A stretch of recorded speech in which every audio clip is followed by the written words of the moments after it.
Here's one of my favorite voices for stable money, getting back to who we're supposed to be. It's Ron Paul.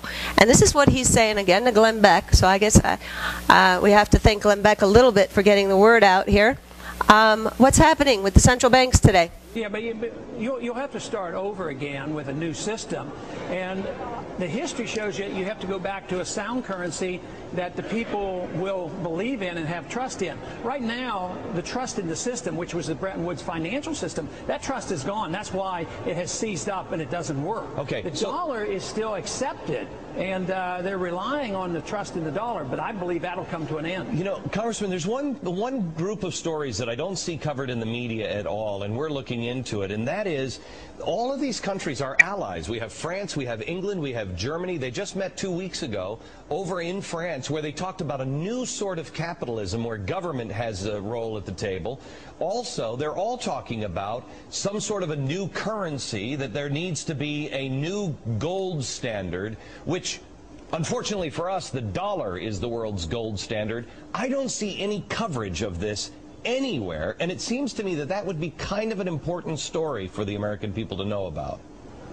Can you give me any update on this? Are you following this story? Well, no, they deny that information to us. Matter of fact, the other day when Bernanke was supposed to be before the banking committee, I complained about it that he didn't show up, but he was in Basel, Switzerland, meeting with all the other central bankers, talking exactly about what you're talking about. But under the law, they're not required to tell us anything. And that is why I'm working so hard to try to get transparency of the Federal Reserve. Okay, but the responsibility falls on the Congress. That's us. It's up for us to make a difference, because we will not get decentralization unless we insist on decentralization and spread the word that that's what we want. We want to be Americans, not global. Global, okay. If that means I can start my own company and sell it overseas, that's fine. But do I have to answer to a global central bank to get my loans? Or a community bank of somebody who knows me and would be willing to invest in me? There's a big difference. Big difference. And it comes down to, are we ignorant base of the pyramid with no rights and have to answer to a centralized power that controls us? Or are we, what Thomas Jefferson and all of our founders said we are, capable of self-determination? It's really that vital an understanding. And these are the higher parts of the tree, which I think can give us hope and understanding as far as how power works, and that is the understanding that birth and death are the same thing. Because asking for decentralization will destroy what we're used to. But if we understand that creating the new will give us what we want, and that transition, yes, it'll be painful, but it's much better to go through that pain and let all the corruption and the centralized banks and all the things that have mismanaged, and let them die. Let them go. We already saw what could happen in Germany when you bail them out. Because when you bail them out, you give them power that can't be challenged. They become the state. You must work for them because all of our money's been poured into them.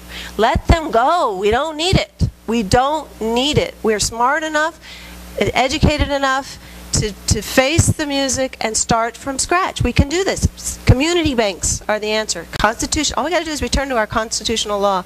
And I say we have a choice. We can go ahead, keep the Federal Reserve or whatever central bank they come up with, and keep that huge process, global process, and have wars to keep it going and keep fighting people, and keep a one world reserve that no matter what, there will be people that rise up against it because it takes away freedom, it takes away liberty, and it makes it impossible to build your own community that's independent of the rest of, you know, an authority telling you what to do. There will always be human beings that say no way. You will always have to fight that. Or get back to what we're supposed to be, where we have that decentralized power, where every community has self-determination. It's funny, I haven't been able to find a good source for it. All I have is the rumor monger activist source telling me that Schwarzenegger's trying to print IOU money in America, in California. Have you heard this? And at first it seemed so ridiculous, and yet, you know what? It's brilliant. Yeah, new money for California. Let them go. We have our own. Really, truly. There's a city in the Berkshires. It's a little town in the Berkshires, New York. They have Berkshires. You want to do business in their town? You have to use Berkshires. And they're keeping their money in their community. Our central bank has betrayed us. They have not invested in America in a long time. They're investing overseas. They've got cheap labor over there. What do they want with us? Okay, so they're like, it's like the Indians, they traded America for the beads.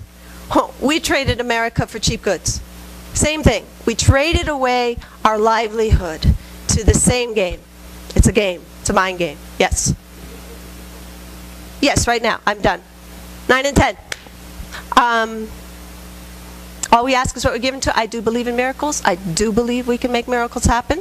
I love that part of this teaching. All you have to do, all you ask, you will get it. And believe me, this is true. You will get whatever you ask for. Just got to remember what you asked for and realize it doesn't happen when you think it's going to happen. And sometimes when you do get it, you forgot you asked for it. And all is one. Okay, no matter what, we're going to get all is one.